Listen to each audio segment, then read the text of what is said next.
Welcome back everyone, it's Mags, and have you ever played a strategy RPG with physics? Of course NIS would do this. This is Phantom Brave. Brought to you by the creators of the Silly Numbers Go Up flagship franchise, Disgaea is another Silly Numbers Go Up SRPG with a surprisingly sweet and sincere story, but with all the mechanical shenanigans you'd expect from the Disgaea people. Your level cap is 9,999, and your stat cap is 9,999,999. These are wacko numbers, which in NIS speak means just another Tuesday. This game has somewhat of a follow-up in the form of Misc Kingdom. Phantom Brave also recently received an actual direct sequel in 2024 called Phantom Brave: The Lost Hero. Whether you're out to 100% this game for yourself or just curious as to what it is and what wacky shit you can do in it, you've come to the right place. I'll be diving deep into this game and going over what it is, how it plays, all the content you can access, how to get all the achievements, and of course how to pump up your stats to magnitudes that should be illegal. First, I want to clarify all the differences between all the different versions. When it comes to added content and re-releases, these NIS RPGs tend to focus on post-game, and Phantom Brave is no exception. So if you don't care about that, the version differences are minimal. The original game came out in 2004 for the PS2 and was just called Phantom Brave. In 2009, it re-released for the Wii with the subtitle We Meet Again, referencing a brand new mini-campaign that was added to the game called Another Marona. You're meant to complete it after completing the main campaign. It was also the first version to implement New Game Plus, which the original did not have. Then in 2010, 2011, and other regions, a PSP port was released subtitled The Hermuda Triangle, which has all the Wii editions plus more content in the form of a post-game area called the Hermuda Triangle. It's a set of maps where you just fight and recruit various NIS crossover bosses, so really anything called the Hermuda Triangle is going to be pretty definitive. The Hermuda Triangle is on Switch in the Prinny Presents Collection Volume 1, and got remastered for PS5 in 2024, in the release simply called the Hermuda Triangle Remastered, with the differences mostly just being on the aesthetics and quality of life side of things. Phantom Brave also has a PC port, and that's basically the exact same as Hermuda Triangle Remastered thanks to a recent update, and that is the version I am playing. And so, without further ado, welcome to Phantom Brave.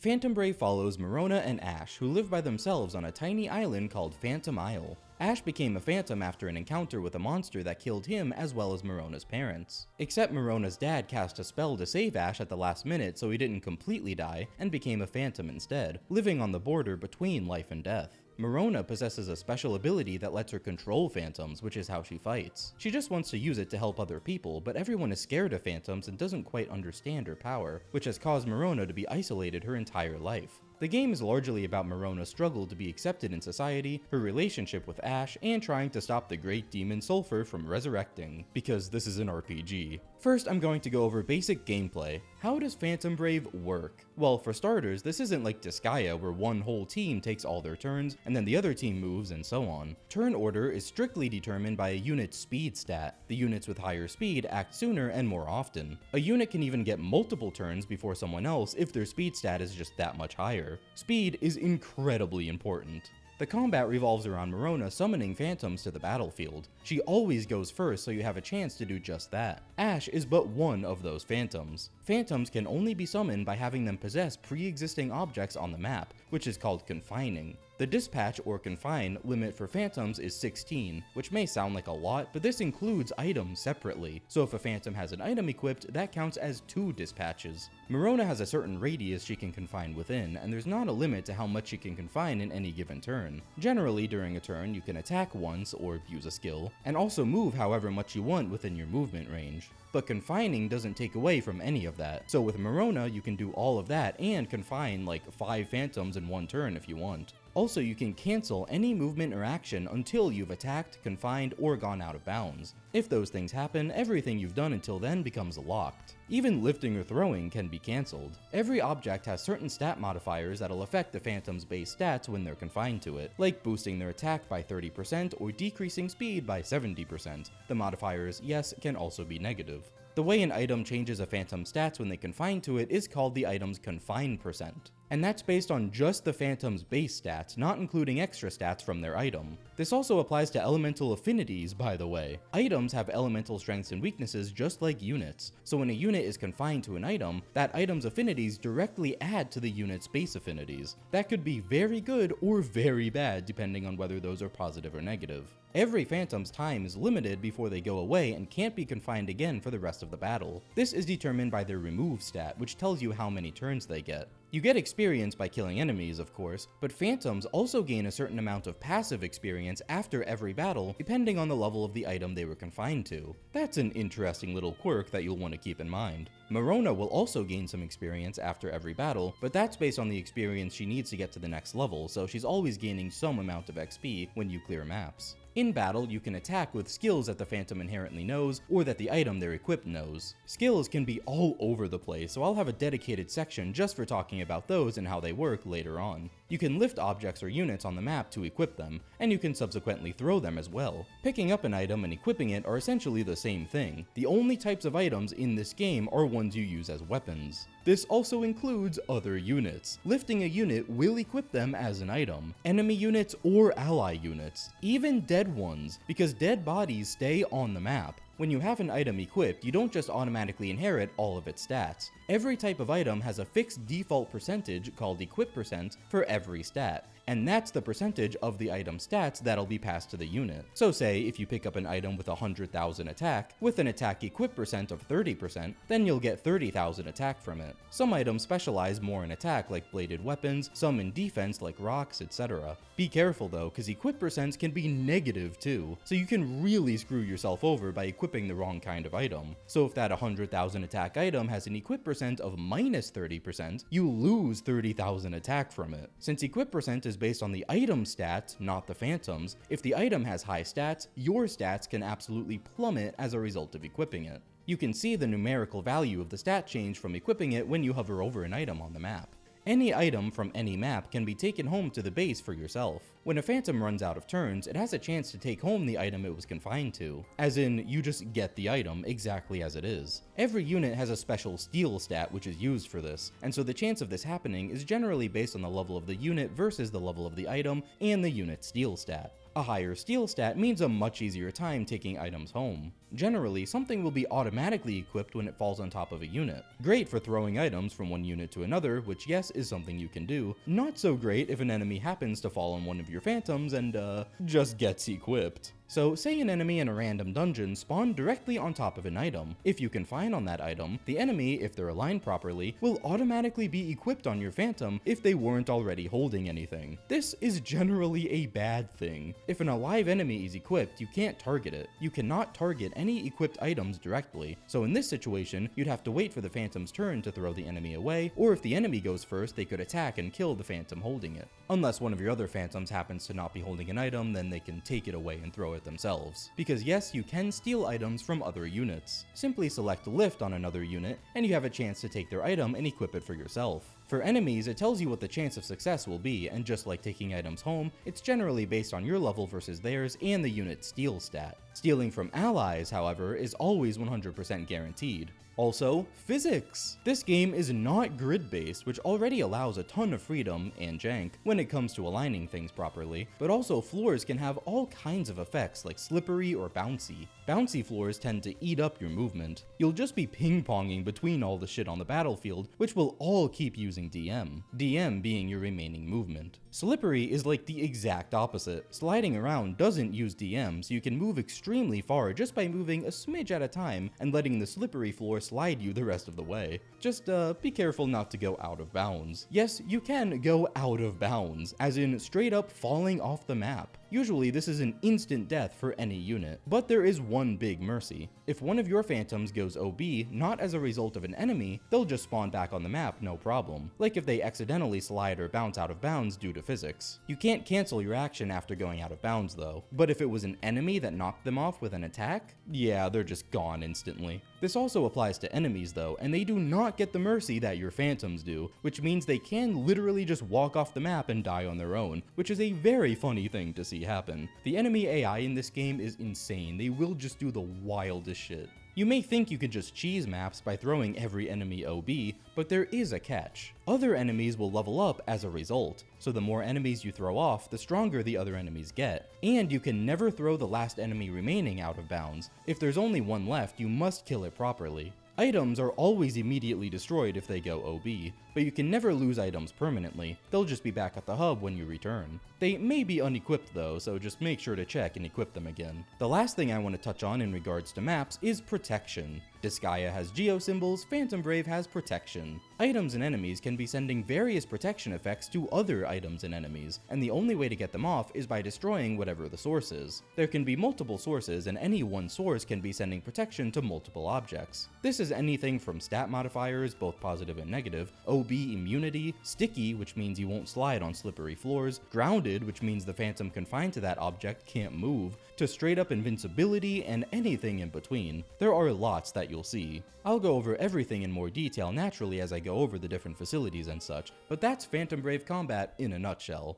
Next, I want to talk about the handy-dandy hub world, the island of Phantom Isle. This is where all your phantoms and the items you have hang out. There's a population cap of 50, which includes items, so you can only ever have 50 phantoms or items at a time. That's not as limiting as it sounds though. You're going to be fusing a lot of units and items together, which will get rid of them. Also, there is external storage. You can talk to Marona at any time to store any unit or item, and summon them whenever you want them back on the island. Marona is not the only one of your own units that you can talk to and get use out of on the island though. Actually, that's how all of the facilities work. You have to talk to your own phantoms. Many phantoms serve a unique function by talking to them in the hub, and that service is affected by the level of that phantom. The shop, for example, is accessible by creating a merchant phantom and talking to her. Stronger items become available with higher level merchants. I'm going to cover all of the important phantoms and facilities in great detail, but first I want to talk about items and skills to get those basics out of the way, because they work very strangely in this game. When it comes to items, there are no consumables in this game. There's no armor, accessories, or what have you. There are only weapons. Maybe not traditional weapons, but by God are you going to use them as weapons. Trees, books, rocks, signposts, any and every item is a weapon that you have equipped in your hand and can be manipulated on the battlefield. Each unit can have one and only one item equipped at a time. This also means they can't pick up anything on demand if they want to throw something around, because that's the same as equipping something. So they'd have to throw their item away first. You can equip any item you want on a phantom in the hub,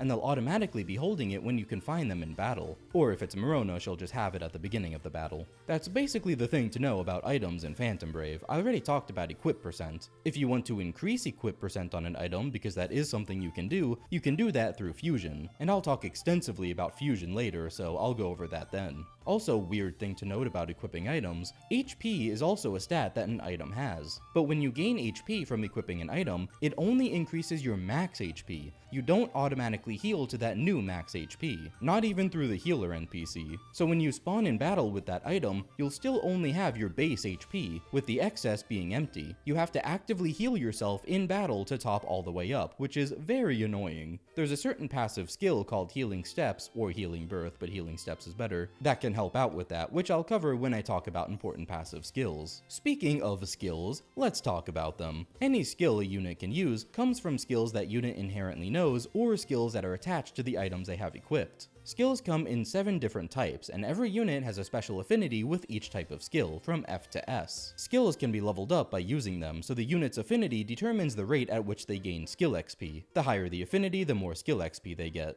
Leveling up a skill makes it do more damage. Now, as you may expect, to use a skill, you need SP. What you may not expect is that SP is unique to each individual skill type. There's the weird part. Every unit has a separate SP amount available for every skill type. You get more SP by simply using skills of that type. You don't have to level up a skill or anything, just using any skill of that type a certain amount of times will grant one more max SP you can use for that skill type. And you guessed it, the unit's affinity also helps with increasing SP. Most units have a zero cost SP skill that they know by default or can learn from leveling up a skill type they're good with, which is basically the normal attack skill. There's no option for normal attacks in this game, just skills, hence the existence of a default 0 SP skill. It's super important to use skills for a character that actually has a high affinity with them, because getting more SP is just extremely useful, especially with how much SP stronger skills can cost, not to mention doing more damage from leveling up skills faster. You can pass skills from any unit or item to other units or items through fusion. Also, certain phantom classes come with passive skills by default, not ones you actively use in battle, but a passive effect. And the only way to level those up is through fusion.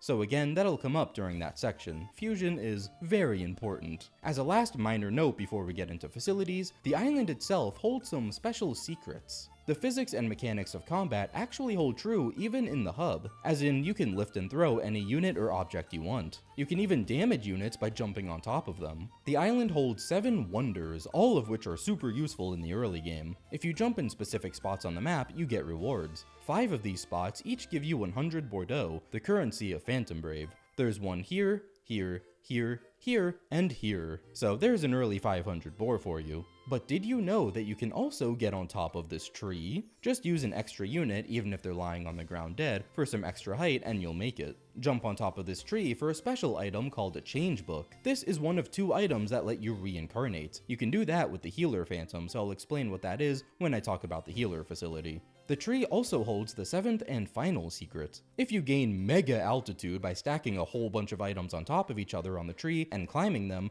you'll get a bottle mail. The bottle mail is a very special unit that has by far the highest steal stat in the game. It also has a very low remove stat, so it's basically just designed to be an item stealer and take home confined items very easily. And so we move to facilities, starting with Marona herself. The main thing she lets you do is create phantoms. Ashe is the only unique phantom in the main story. Every other phantom is a generic class that you create with Marona. There are a handful available by default, but most you'll have to unlock throughout the game. It may not surprise you if you're familiar with their other SRPGs to hear that phantoms fall in one of 2 categories, humanoid or monster. To unlock humanoid units, you simply have to defeat one of them in battle, so as soon as you kill one of them in a story map or dungeon, you can create one. Owls count as humanoids, by the way. For monsters, you'll have to kill 20 of them in battle, and that's it. That's the only difference. There's no actual gameplay difference between the 2 types. When you create a unit, you will see many stats and funny numbers on the screen, so let's break all of them down from top to bottom. Level and HP, self-explanatory. I already mentioned remove, which is how many turns they get before they disappear from the map, and then mana. Units gain mana from killing enemies, but that's not important, honestly. Mana itself is primarily used for fusion benefits, which I'll talk all about later, trust me. Mana is pretty easy to get if you can reliably take home items from maps, because items too can hold mana, and the items you find on maps will have a random amount of mana vaguely proportional to its level and strength. So you can simply get more mana by stealing items from maps and fusing them to whatever you want that mana to go on. As a side note, the items you already have also passively gain mana over time when you clear maps, which is all reported to you when you return to the hub. Those gains quickly become irrelevant though. Then you can see your elemental affinities. A positive number means you take less damage from attacks of that element type, a negative number means you take more. And again, items also have affinities, which don't affect the unit when it's equipped, but does affect the unit if they confine to that item, directly adding the affinities together. Moving further down, do you see this weird word next to the class name of the phantom? There will always be something here, and when you go to create phantoms, it's randomized every time. This is a title. Everything has a title. Units, items, and dungeons alike will all have some random word or phrase before the actual name of the thing. I'll talk much more about titles later. They have their own facility in the form of the Titlist, but they mainly modify the stats of the thing they're on by a certain percentage of their base stats. And also they change the color scheme of units and items, which I love. So you can keep re-rolling for better titles and by extension better stats. Move is self-explanatory, affects their movement range. Jump is how high of elevation they can climb at once on a map. Steal we already talked about, it's primarily for taking items home and stealing from enemies. Then there's guard. You know how I said you can't target equipped items directly? Well, a portion of the damage you deal to a unit is automatically taken by the item they have equipped instead. That is determined by the guard stat. Higher guard means the item takes more damage and your units take less. This also affects healing, by the way, by which I mean healing a unit also heals the item they have equipped, that portion of which is determined by the guard stat. Then you can see your normal battle stats at the bottom, which have already taken the title into account. All these percentages next to them are the unit's equip percent, because remember you can also pick up and equip units. So this means the extra stats that another unit will inherit when they equip this unit. They're always rounded down, so that's why you can see a non-0% with a 0 stat gain. Moving to the right, you can see all the skill shenanigans we talked about earlier, mainly the unit's affinity with each skill type. And last but not least, okay, maybe least, spiritual XP. This is like extra stat points you can dump into the Phantom's base stats on creation. It costs Boar, but also the amount of spiritual XP you can buy, even if you did have the money for it, is automatically capped by,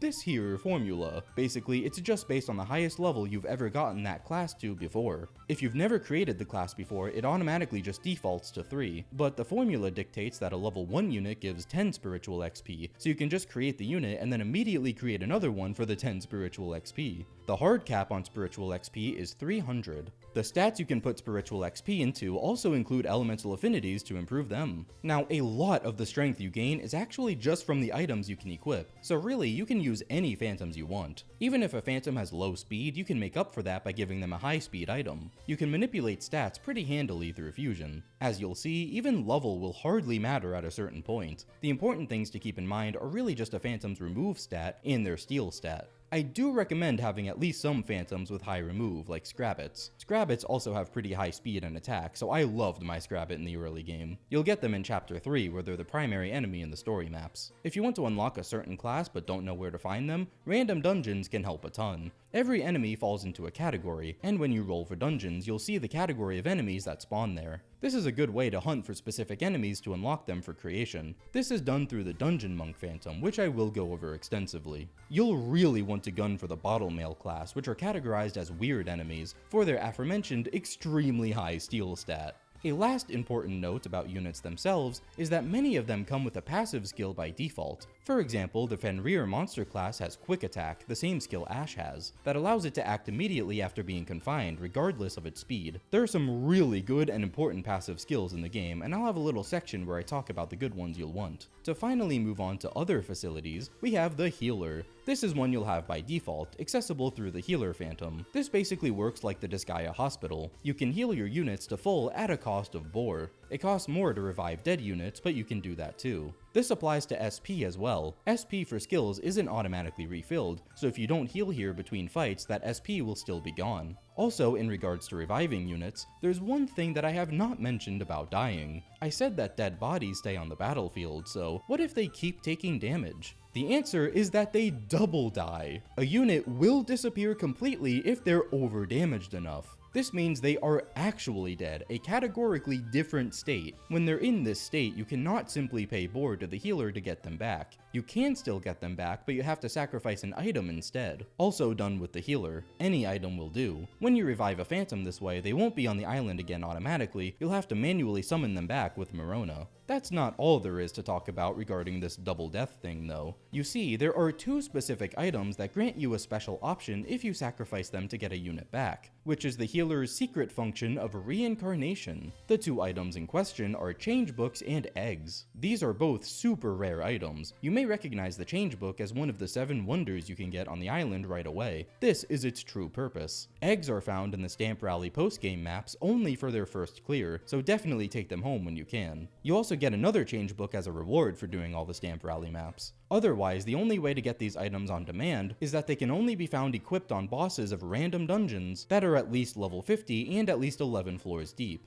You can exit and save on an earlier floor, then reload if the boss doesn't have what you want. This isn't really required though, I never really used Reincarnation to be honest. What Reincarnation does though, is set the Phantom all the way back to level 1, but gives you spiritual XP to distribute based on the level it was at before the Reincarnation, essentially starting them with much higher base stats and making them stronger than before when they level back up. Spiritual XP takes into account all the cumulative levels they've ever gotten to added together across past reincarnations, so you'll always have more to distribute every time you reincarnate a certain phantom. It's basically the exact same as reincarnation in Disgaea, but way more of a pain in the ass to actually access. And again, the grand majority of your stats are going to come from items anyway, which are hilariously easy to break over your knee with fusion. So reincarnation is really just for the folks looking to stat grind purely for the hell of it. Another important facility is of course the shop. The shop sells a narrow range of weapon type items, swords, axes, spears, and books and staves for magic. The shop is accessible through the Merchant Phantom, which is one of the default ones you start with. Items from the shop will always have 0 mana, and of course you can see the base stats and equip percent for each. They're randomized every time you go in, so you can keep backing out and re-entering to find better items or titles, because just like with units and any other item, these will also have titles, and those too are randomized. Titles come in 8 different ranks, from 0 to 7, and you can find higher ranking titles in the shop by leveling up your merchant, along with higher level weapons. I could reliably get rank 6 titles from a level 200 merchant. Of course, you can also sell items here for boar.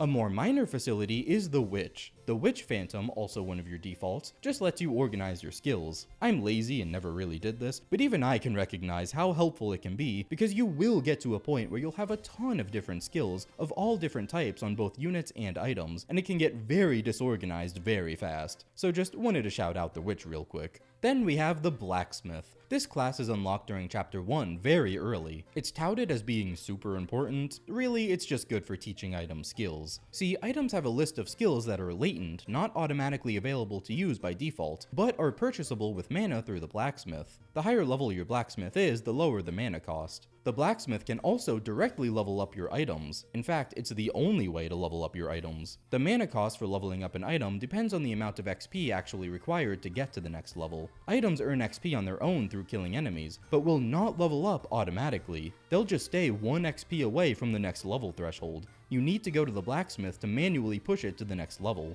If it's at that point where it only requires 1 more XP, the mana cost will just be 1. Leveling up your items doesn't add nearly as much to their stats though as other stat raising methods do, so I got to a point where I mostly just forgot this guy existed for the rest of the game. You can use like level 10 items for the final super boss if you want, it really doesn't matter. It's still worth looking at what skills you can learn though. Now we get to the uber important facilities. There are 3 left that I want to talk about. These are the big ones: the Titlist, the Dungeon Monk, and the Fusionist. Let's go in that order. The Titlist is unlocked during Chapter 3. This dude just lets you transfer titles from one thing to another, you don't have to level them up or anything. Usually this swaps the titles out, so you still keep them both. The old title goes into your title storage for later use, and the new title is now on the object in question. The big exception is dungeons. You do not get the title back from putting a new one on a dungeon. If you try that, the title that was on the dungeon will just go away forever. The only way to get the title you put on a dungeon back is by completing the dungeon. And there are some very good reasons you'd want to put a title on a dungeon, but we'll get to that later. So I suppose I should talk more about what titles actually are and how you can take them for yourself. Titles come in ranks from 0 through 7. Rank 0 titles are often actively detrimental, modifying stats downwards. Rank 1 titles don't do too much, and higher ranks just keep getting better and better. When you're about to put a title on something with the Titlist, you can see the effects of the title, as in which stats it affects, the percentage it modifies those stats by, and the final stats of the unit or item you may be putting it on if you choose to do that.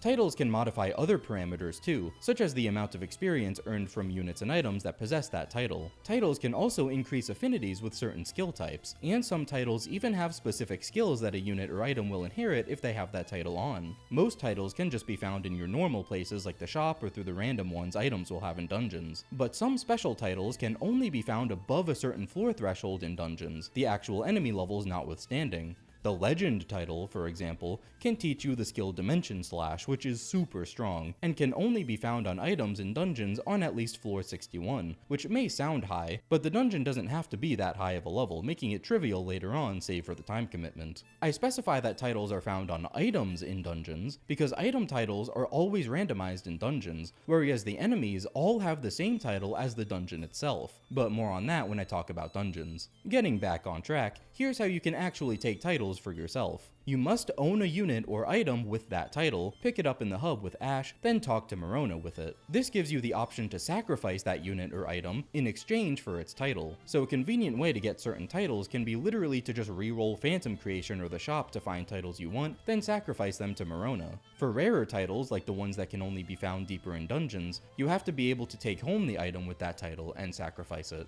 Last note on titles, there's a little mechanic in the game called Dark Points, which can grant you 2 exclusive titles. Ash and Marona are unaffected by Dark Points, but this applies to anyone else. For every ally that a unit kills, they get a Dark Point. The more Dark Points they get, the higher of a chance there is that their title gets randomly replaced by the unliked title after any given battle. This title is not very good. However, if their Dark Points are at least 100, that title, when they get it, will instead be the Blasphemous title, which tanks your your skill affinities, but grants you the unique skill Dark Arboreus, and the title increases your stats by a clean 30% all across the board, which is pretty nice. These Dark Point titles can't be stored. If you replace them, you just lose them. Just wanted to throw out that that is a thing in the game. I never used this myself except for footage for this guide. That's titles in a nutshell. Would you believe me if I told you that the worst title in the game is actually the most useful title in the game? This is but one piece of the puzzle that breaks Phantom Brave. But before we get there, we still need to talk about dungeons and fusion. Next up, the Dungeon Monk. This phantom is unlocked before episode 3, and you will be using this guy a lot. The Dungeon Monk can generate random dungeons for you to dive into and grind in. They also cost boar to make. It's basically the item world of Phantom Brave. Each dungeon has a long list of attributes to read through. First, the name of the dungeon, which will all have a very random looking unique title before them. You can, however, replace them with a normal title of your own. Again, you can't take that title back until you complete the dungeon. Normal titles can affect the floor count and enemy level of the dungeon, but none of the other attributes. Now, here's the biggie.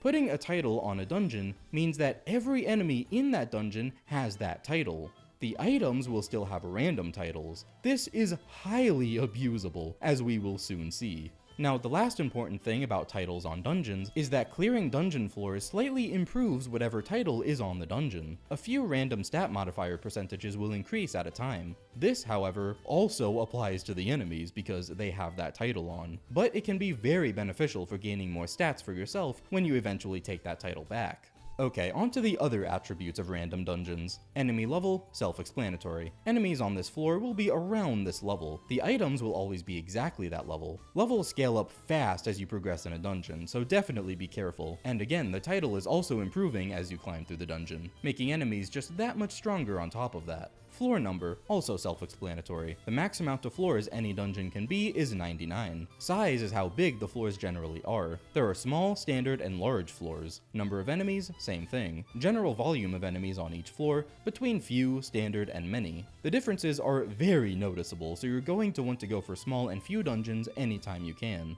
Ground is literally the physics of the ground itself. It can be normal, slippery, or bouncy. Main enemy means the types of enemies you'll find in the dungeon. Every enemy has its own category it falls into, so you'll generally know what to expect. Main object means the types of items you'll find in the dungeon. Same thing as enemies, every item falls into at least one category. And then, at the very bottom, you may have restriction. This can prohibit items from being brought into a dungeon. It can prohibit items entirely, or randomize the item types it prohibits on each floor. This, in pretty much all cases, is catastrophic. You always want a dungeon with no restrictions. Also, most of these attributes can be variable too, which means it's random every floor. Leveling up the Dungeon Monk will, on average, give you higher level dungeons, but you can still get some really low level dungeons in the mix too, so definitely don't worry about leveling him up too much. He's going to be someone you want to level up as much as possible. The Dungeon Monk is also important in the dungeon itself, because the only way to escape a dungeon without completing it outright is to use a special skill unique to the Dungeon Monk called Return, which uses boar to use, so you have to make sure you'll have enough boar to get out. This also makes having high speed on your monk very important, so you can actually,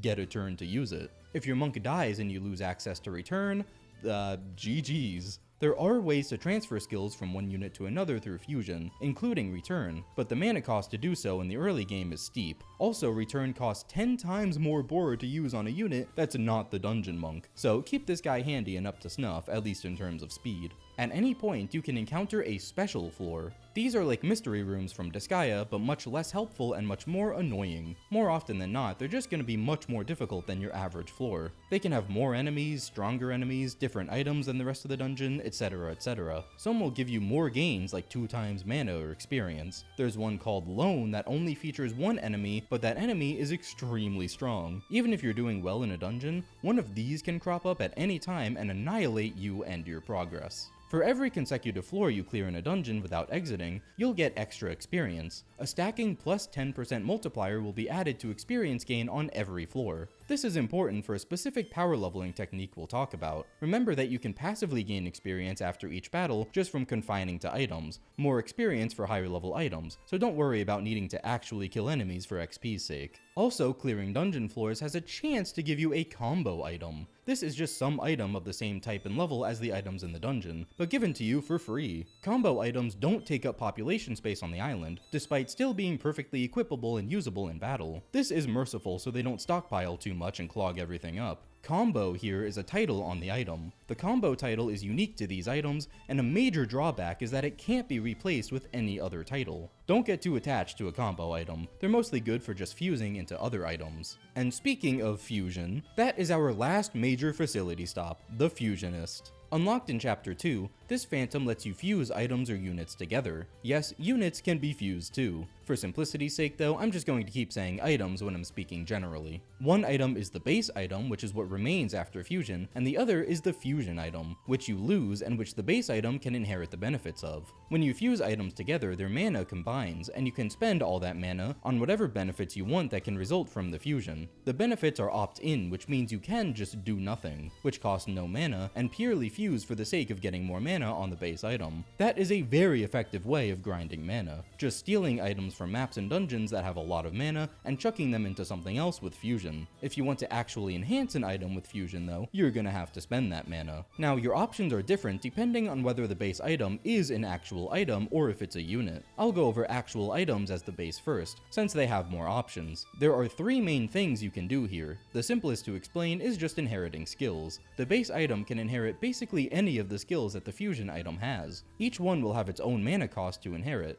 This is fantastic for getting basically any skill you want on any item or unit. There are next to no limitations on this other than mana affordability. The two other options you'll see is Equipment Up and Confine Up. Equipment Up actually does two things in and of itself. It can increase the equip percent of the base item stats, and it can increase the base item stats themselves. This is your primary way of increasing stats and getting stronger in Phantom Brave. The increases are all relative to the fusion item, meaning it depends on the equip percent and stats of the fusion item compared to the base item. Here's how raising the equip percent works. If the fusion item has the same or higher equip percent in any stat than the base item does, then the base item's equip percent for that stat will increase by 5, otherwise it's unaffected. The increase is 10 if the fusion item is a combo item. It's a similar story for the stats themselves. Any stat that's higher on the fusion item than the base item will get a boost on the base item that depends on the difference between the two. There's no effect if the fusion item has the same or lower stats. So the higher the fusion item stats are, the bigger the boost to the base item stats, and the more the base item benefits from Equipment Up, the more mana it will cost. The last option is Confine Up, which affects the confine percent of the base item and functions the exact same as equip percent. A stat's confine percent will go up by 5 as long as the fusion item's confine percent in that stat is the same or greater than it, and the increase is 10% if the fusion item is a combo item. Those are all the options you have if the base item is specifically an actual item. But what if it's a unit? Well, unfortunately, you cannot raise the stats of units directly by fusing things into them. Equipment Up is not an option. Actually, the only option is transferring skills, so if you want to skill on a unit specifically rather than tied to an item, there you go. This is still super good for transferring those passive skills that certain phantom classes come with. It's also your only way of leveling up those skills. The way you level up passive skills is literally by just fusing a duplicate of that skill onto a unit. Essentially, fusing a skill into itself gives it more experience. The higher the level of the skill that you're fusing, the more experience it gives to the base unit skill. The max level of any skill is 99. Take XP Riser for example. That comes from a dungeon monk. They come with a level 20 XP Riser by default, so XP Riser is one of the easier ones to level on account of it coming at level 20. So just create a shit ton of dungeon monks and fuse all of their XP risers onto a unit until the skill is level 99 on that unit. That's it, that's the entire process. As you can imagine, this can use a ton of mana depending on the skill, so for the most part, leveling up passives is more of a late to post game thing. Something I have yet to mention about the mana cost of fusion is that 1, leveling up your Fusionist decreases it, so that's one phantom you want to consistently focus on, and 2, every single item and unit has a special fusion affinity with each other, which also significantly affects mana cost. This is the match rank you see right here. The highest match rank is SSS. The Slime Phantom is notable for having a high match rank with everything going either way, so I've heard about a strategy of fusing something onto a slime first, then fusing it from the slime onto the unit you actually want it on, just using the slime as a middleman to cut mana cost due to its good match ranking. I never personally did this. The one time I tried, it costed the same to get it off the slime as it did to just fuse directly with the 2 units I wanted to do it with anyway. So maybe it works better in the earlier game, and or specifically for 2 units who just have super low match ranking with each other. One other important thing Fusion does is increase your max level cap. Yeah, the level of any unit or item is actually capped at 100 by default, not 9,999. You'll notice in dungeons that units will stop gaining experience once they hit their current level cap. You have to manually raise the cap on each individual unit through Fusion. Whenever you fuse, the base item's max level increases by the level of the fusion item. So if the fusion item is level 20, the base item's max level will increase by 20 levels. Once you're in high level failure dungeons, it'll be easy to just steal some stuff with bottle mills and fuse them onto your unit so you don't ever have to worry about that again, and we'll go over how to get to that point pretty soon. We're going to shortly talk about power leveling and getting stronger, so throughout the course of your journey, some passives you are going to want on every one of your main attackers are the following: Quick Attack from the Fenrir, XP Riser from the Dungeon Monk, Healing Steps from the Knight, and Energy Saver from the Soldier. Also, this next one isn't a passive, but you will hit a point where money won't be an issue anymore, so having the Dungeon Monk's return skill on anyone you can, especially Marona, is super convenient. For Quick Attack, you want that on your Dungeon Monk ASAP. Quick Attack makes you act immediately upon being confined regardless of speed, so this will turn him into a get out of jail free card in basically any situation. And I probably don't need to explain why that skill is amazing for combat purposes on your other units too. This is a case where you don't need to level it up, simply having it in the first place is the value. Energy Saver increases your remove by 1. Again, leveling it up does nothing, just having it is really nice. XP Riser increases XP earned in battle and your post-battle confining bonus by the level of the skill taken as a percentage. So a level 99 XP Riser increases XP earned by 99%, basically doubling XP. Healing Steps heals the unit every turn by the skill's level taken as a percentage of max HP, so a level 99 Healing Steps will heal the unit by 99% of their max HP every turn, which is nutty. Especially with the asinine way the HP boost from items works, which is that you don't automatically heal to your adjusted max HP, which makes this skill borderline required. The stats of your items will quickly eclipse the base stats of your units, so the ability to heal your HP all the way up to its new max automatically is super important, or else you just won't be able to tank anything at a certain point. There is another passive healing skill called Healing Birth that makes you heal on confining, but Healing Steps has many advantages over that, namely that healing every turn gives you more survivability. Healing Steps combined with Quick Attack effectively means you heal on confine anyway, since you're guaranteed to move and thus heal before any enemies. Alright, now that we've gotten that all out of the way, it's time for the fun part. How do we use all that we've learned to send our funny numbers into the stratosphere? As usual, first I'll focus on actually leveling, and then I'll focus on other ways to directly raise your stats themselves. In Phantom Brave, both of these things are actually shockingly simple. As soon as you unlock the Titlist, that's it, the game is shattered, you win. You know how I said that the worst title in the game is also by far the most useful? Now you get to see why. This is the Failure title. It is a rank 0 title that decreases your stats by a whopping 80% all across the board. It also decreases XP by 100%, which is not XP earned by the wearer of the title, but XP earned from killing other units or items that have this title on, or confines to it in the case of post-battle and confining bonus experience. Basically, killing failure things or confining to failure items will not get you XP. It also tanks all of your skill affinities, but due to the swappable nature of titles, there are reasons we want to make our things god-awful temporarily. This is the key to Phantom Brave. You can easily get failure titles by just going to Marona and asking her to create a unit. Keep searching the randomized titles that pop up in your list and you're sure to find failure in there. Just create a failure unit, sacrifice them, and voila! Your very own failure title. And yes, you can have multiple of the same title stocked up. So first, leveling. Power leveling is simple in Phantom Brave. May I introduce you to failure dungeons? I already mentioned that putting a title on a dungeon makes every single enemy in that dungeon have that title. Therefore, putting a failure title on a dungeon will decrease every enemy's stats by 80% and make dungeons a hell of a lot easier. This means you can take on much higher level dungeons than you otherwise could thanks to the weaker enemies. However, you can't actually get experience from killing failure enemies, so all of your experience from failure dungeons is going to come from the post-battle confining XP. Remember that items in dungeons still have randomized titles, so they'll be perfectly a-okay stats and XP wise. And remember to be increasing the max level cap of your units through fusion as you go. Confining to items way above the level of your units is your source of power leveling. In the single and double digits of levels, you'll be soaring through levels like nobody's business, but once you get to triple digits, you'll quickly notice a slowdown, even when dungeons are still way above your level relatively speaking. Remember that consecutive floor multiplier? Clearing consecutive dungeon floors slowly increases the experience you earn in the dungeon. So to really use failure dungeons effectively, don't start at about the max level you can handle, still start relatively low, but in a dungeon that has lots of floors, so by the time the enemies and items scale to a much higher level that you can still handle, you'll be earning lots more experience. Of course, always hunt for small floors and few enemies with no restrictions. You may be refreshing for a little while, but it's worth it. Even just a standard amount of enemies is a big leap and a big pain in the ass. Also, it just takes longer and you want to clear floors quickly. Once I was in the triple digits of levels, I found that dungeons starting at or a little less than twice the level of my highest level units was good.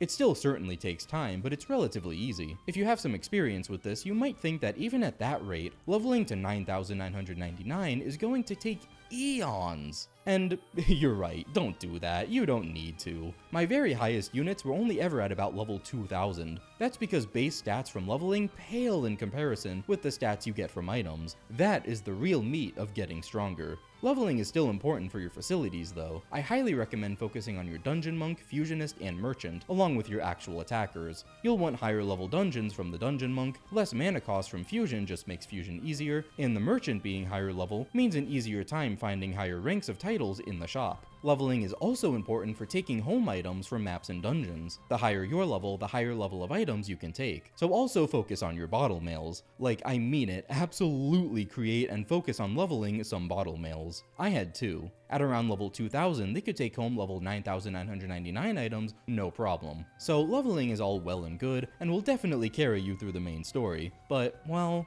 that alone just doesn't cut it. For reference, here are Ash's base stats in the level 2000s. Here are his stats with my best item. Well shit, let's talk about items then. There are three main ways you can improve your item stats that are all very helpful: increasing base stats through fusion, increasing equip percent through fusion, and improving titles. So let's talk about stats through fusion first. That's the big one. Since you're already accessing super high level failure dungeons, you can simply take the items from those dungeons home and they'll have wicked high stats. Now, if you're actually climbing failure dungeons, it's likely that the enemies and items will be scaled up too high to the point where you can't take them home anymore. But you can just create a dungeon at a level you can take items home at, and just use it solely for that. Take items home, leave the dungeon with return, rinse and repeat. I still recommend putting a failure title on it so the enemies don't outspeed you. That's another reason why bottle mails are so good. Their remove stat is only 3, so it's easier to time them out before any enemies get the jump on you. Once you have high stat items, you can fuse them on your main weapons for big stat boosts. If you don't have the mana for it, well, the solution is just doing more of the exact same thing. Go into the dungeon, take home items with high mana, and just fuse them to the base item in question just for more mana. If you're wondering why not just use the high stat items you find in dungeons as your new main weapons, well, you can use anything you want as your main weapon, but the default equip percent on stock items are all over the place. The more you fuse into one item, the more those are going to improve, which makes it more reliable. Also, you'll build up a set of skills that are presumably good for your unit already. So once you've settled on a weapon that you like, it's fuse, fuse, fuse. The more you power level in failure dungeons, the more powerful items you'll have access to, which in turn makes you stronger, which makes you able to take on higher level dungeons with more powerful items, and around and around. It's a positive feedback loop until you can reliably steal level 9,999 items. But just taking items from dungeons and fusing them is only the bare bones potential that fusion really has. So let's talk about how to really get the most bang for your buck with Fusion. It's time to bust out the failure title again. See, when you fuse a base item with a higher stat fusion item, the increase in the base item stats is based on the final stats that you see on both items. I say final because in most cases those are not just the raw base stats, they're already being affected by the item's titles. So swapping out titles will manipulate the item stats, and in turn will manipulate the effect of fusion. Here's a scenario for you. Say you have two items with 100,000 attack unaffected by titles, so the attack stat mod from its title is 0%. If you try to fuse them together, the equipment up option will have no effect on attack because they're both the same. But what if we put a failure title on the base item? Well, that modifies attack by minus 80%, so the base item's attack becomes 20%. Now if you fuse them together, that's a 20,000 attack base item fusing with a 100,000 attack fusion item, and so the equipment up option does raise attack due to the now 80,000 stat difference. In this example, it went up to about 28,000. That looks like a relatively small increase, but remember the base item stats are still being stifled by 80%. This means that its unmodified base stats actually increased when they wouldn't have otherwise. This is an 8,000 difference, so 8,000 times 5 means that it's actually a 40,000 base stat increase. And sure enough, if you now put a title with 0% attack modifier back on, you'll see that its base stats are now 140,000 attack.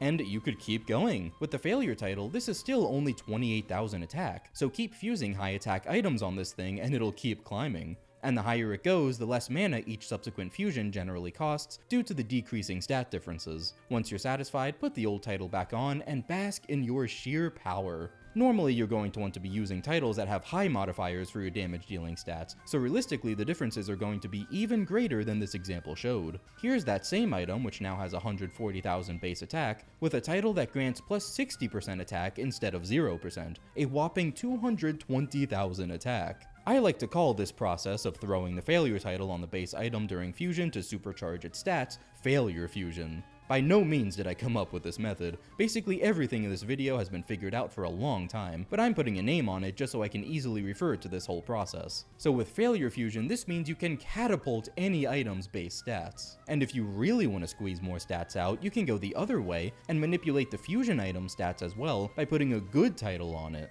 If you have a high-level merchant, you can easily hunt for titles with high modifiers to the stat you want, sacrifice it for its title, and put it on the fusion item to make the stat differences between the two items you're failure fusing even greater. Okay, so what are the limits here? There's a reason I used 100,000 attack as an example, other than its roundness. That's because level 9,999 items will naturally come with around 1 to 200,000 in most stats. I have to throw in most because speed is usually the lowest stat on everything. You're just not gonna find speed above 100,000 like ever. That is the upper limit of what's easily accessible. The stat cap for anything is 9,999,999. You can easily get into the low millions with failure fusion as we've seen it so far, but the higher your item stats go, the higher they become with the failure title and the slower your gains. In fact, you'll hit a point where even with the failure title on, your main item stats will still be higher than the stock max level items will have, so you can't do anything. So is that it for fusion? Is that its full potential?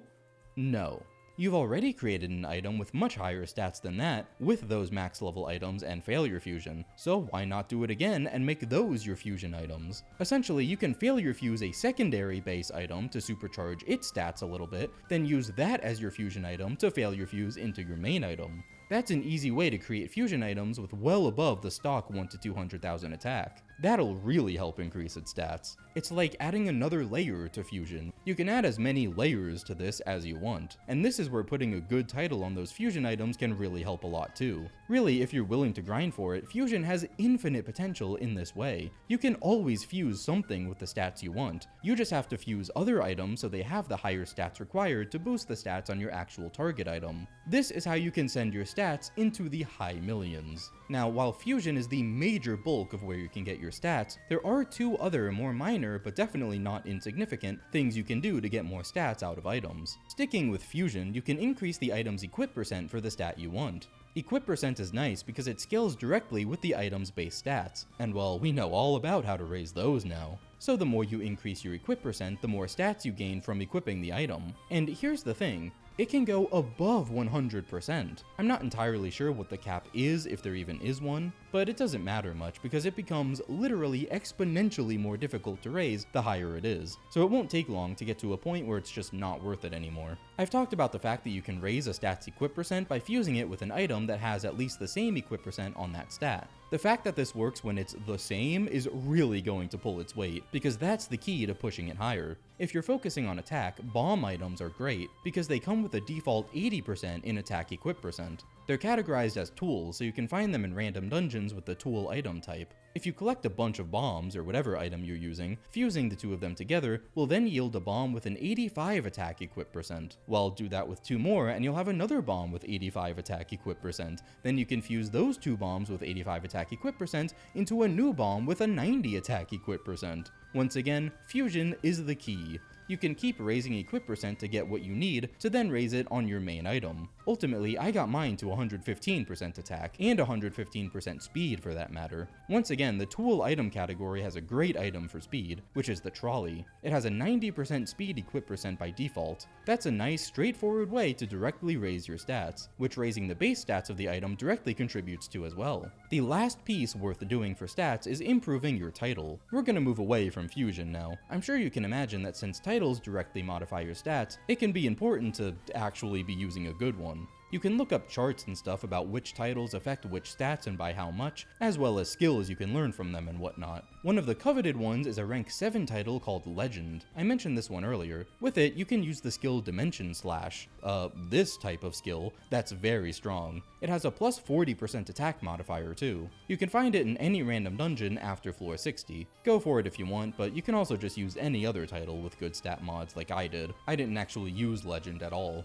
Whatever title you're using though, remember that you can improve it by putting it on a dungeon and clearing floors. Once you're super omega strong, or even otherwise, the dungeon can be any level, you can create a dungeon, slap your title on it, and clear floors to slowly raise the stat modifiers. This does mean enemies will be at full strength as opposed to the failure strength you've no doubt gotten extremely used to, so be careful. Stat mods cap at plus 99% for each stat, which makes a significant difference to your overall stats. To be on the safe side, make a dungeon with a low floor count just in case anything happens. Chances are that putting your title on it will just increase the number of floors anyway. Then once you clear that dungeon, find another dungeon, and so on. That was a lot of numbers talk. So what about what you can actually do with these silly numbers? It's time to talk about the actual post-game content. In Phantom Brave, the post-game maps are pretty linear. There's the main set of maps that you must complete one after another that lead all the way to the final super boss. And then, completely separate from all that, there's the Hermuda Triangle, which makes sense since it was just added in a later release. After completing the main story, you'll get a cutscene and a letter informing you of the triangle's existence, and it appears as an extra island you can travel to. It consists of 5 maps that all contain a short cutscene and a boss fight against a range of NIS crossover bosses, all of whom you naturally recruit afterwards.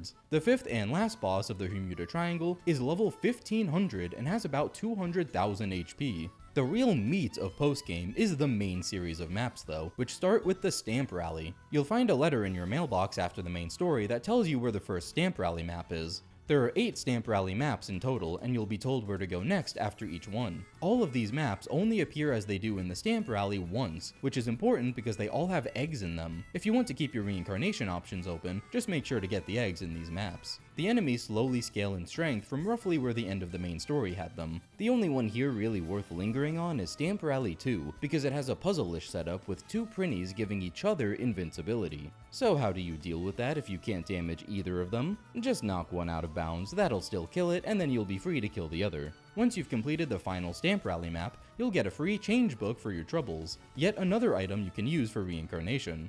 And now the EX maps will be available to you. There are 12 EX maps, where again, you'll fight a wide range of extra bonus bosses that mainly come from other NIS games, and you'll recruit them after defeating them. EX map 1 is a little hidden. You have to select the island Verdant Guardiana, and you'll see a map just labeled with question marks. That is EXE map 1. After completing it, a new location will appear on the map called Overlord's Castle. That's where you'll find EX maps 2, 3, and 4. EX map 5 is hidden in a similar manner to map 1. This time it's in Monotopia.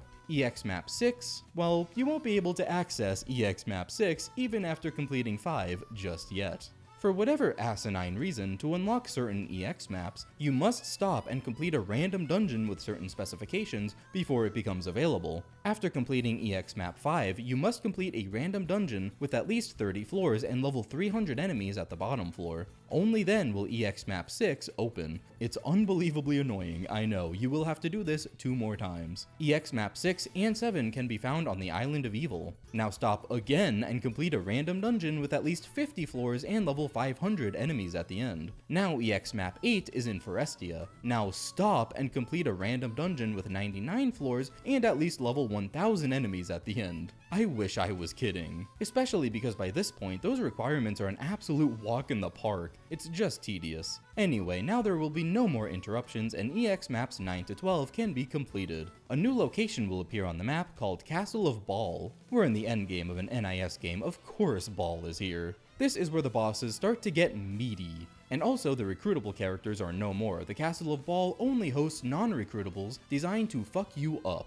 First is Ball himself, who does not appear in his normal form, but as a little mushroom. Phantom Brave did it before Disgaea 3. Don't let appearances fool you though. This absolute unit is level 4000, has 900,000 HP, and around 100,000 in most other stats. The map is straightforward though, so just get strong and annihilate this guy. The next super boss, EX Map 10, is in the same exact location. You have to replay the Ball map, and this time he'll be replaced by Pringers X, who is a significant stat jump from Ball. Pringers X is level 6000 with 3 to 4 million HP, around 1 million in other stats, and around 600,000 speed. While the map is mostly the same, there is one important difference. There is an item all the way in the back that's giving him invincibility, so you'll need to go all the way back there and destroy it before you can even touch Pringers X. If you haven't gotten quick attack on your main units for whatever reason yet, now is the time to do so. This will really require you to grind out those stats with fusion. I got a witch with high int since magic has long range, confined her as close as I could to the item giving invincibility, and nuked it on her first turn since she had quick attack. Other than that, the map is just as straightforward as it was before. Also, for these last few super bosses, healing steps is incredibly useful so you can just keep tanking their attacks if you're strong enough, especially for this next one. EX Map 11 is also located in the Castle of Ball, but above the other ones. You'll have to move your cursor a little bit up the tower and you'll see it. This map houses not Pringers X, but Pringers XX, whose stats aren't too much different from Pringers X. The main challenge here comes from the map itself. Once again, there's an item giving him invincibility all the way in the back, but there are also 2 other items making him tankier, and this map is much bigger than the last. There's the main arena, which connects to an outside ring that goes around it. What I ended up doing was just confining Ashe as far away as I could turn 1, then confining a weaker unit closer to the spawn point to distract Pringers XX, so Ashe could safely book it to the invincible item and destroy it, then double back to destroy Pringers XX. The passive energy saver from the soldier really helps to increase the number of turns you can be confined for. Even when Pringers XX did keep attacking Ashe instead of my phantom bait, he could tank it most of the time thanks to grinding for high HP and healing steps. I say most of the time because Pringers XX's skill, Pringers Beam, is still incredibly strong. Anyway, once Pringers XX is down, you'll never guess what the next super boss is. That's right baby, Pringers XXX. Located at the very top of the Castle of Ball, this is the final challenge. Again, this is not too much of a stat jump from Pringers XX. However, he has 2 normal Pringers X's on the battlefield as well, and you must defeat all of them. The map is super straightforward, it's just one big arena, but it's absolutely huge. Pringers XXX is, naturally, getting invincibility from the item in the back, and some extra defense from the Pringers X's. The Pringers X's, however, do not have invincibility protection. I did something similar here to what I did for Pringers XX, except I started out Marona with my high stat item instead of my main attacker, who was Ashe. This is because the map is so massive and there are multiple enemies to defeat instead of just one, that one phantom just won't have enough turns to do everything. So I confined a lower level phantom near the spawn point to lure Pringers XXX away and circled the perimeter of the map with Marona. Marona doesn't have to worry about a turn limit, and if she has healing steps, the mega high HP from your main item should be enough to tank the normal Pringers X's, should you draw their aggro. Once the item giving Pringers XXX invincibility was destroyed, I confined Ashe, threw my good item to him, and used him to clean house. Pringers XXX is the hardest thing this game has to throw at you, so congratulations, you have completed Phantom Brave. That's still not quite everything you can do though. There's also still a side campaign called Another Marona. You'll see this in the main menu, and if you start it from there, you'll be put into a fresh new save file file at level 1, but you can also talk to the New Game Plus NPC in an existing save file to start it from there instead, and you'll carry everything over. Just choose I'm ready for another life, and that's another Marona. Another Marona is 4 episodes long, and it's a nice little story. Definitely more of an alternate scenario rather than a continuation of the main story, but that's it. In terms of achievements, there's nothing too backbreaking that we haven't done already. Most of it is just for completing the content. There are 5 achievements tied to completing the main story, including one for just starting the game, 1 separate achievement for clearing each of the EX maps, 1 achievement for clearing the whole Hermuda Triangle, and 1 achievement for completing another Marona. Other minor ones include obtain 20 job classes, made 20 phantoms, obtain a rank 7 title, which you'll definitely have gotten at least accidentally at some point, and reincarnate a phantom. There's one for getting the 7 Wonders of Phantom Isle, which are just those 7 rewards hidden on the island that you can find at any time, which I went over earlier. There'll be a chapter for it. There's also one for reaching level 9,999 with Marona, a phantom, or an item, which may sound daunting until you realize that you'll actually be getting level 9,999 items super easily from dungeons, and those count, so... The one that requires the most extra explanation is the one I have yet to mention. Obtain all job classes. As a reminder, human classes are unlocked by defeating 1 of them in battle, and monster classes are unlocked by defeating 20 of them in battle. By the time you've done everything else, you'll probably just be missing a handful of monster classes. You can get the ones you're missing by looking up what category of enemy they belong to, and then just finding a random dungeon that houses that category of enemies, and grinding for them. For example, one of the last ones I needed was a Giga Beast, which is a beast type enemy. If I didn't see a Giga Beast on a floor, I'd just return and go back in. Once you've killed 20 of them in total, you'll unlock the class. Tedious, but simple. And that's it. Now you have truly conquered Phantom Brave. This is one of my favorite NIS SRPGs so far. Its systems are so experimental and different compared to what you normally see in the genre, and even compared to their own flagship series Disgaea. Getting stronger is extremely satisfying to me, because it's relatively simple but still makes you feel like a genius for doing it. The extra content is also simple but still good, and its story is top notch. It shows that NIS truly is capable of making serious and sincere stories with just as much charm and humor as you'd still expect from them. Overall, fantastic game. If you're interested in more of these types of 100% guide videos of NIS SRPGs, like Misc Kingdom, which is most likely going to be the next one, be sure to like, comment, subscribe, all that good YouTube stuff. I've been Mags, and I'll see you in the next one. Peace.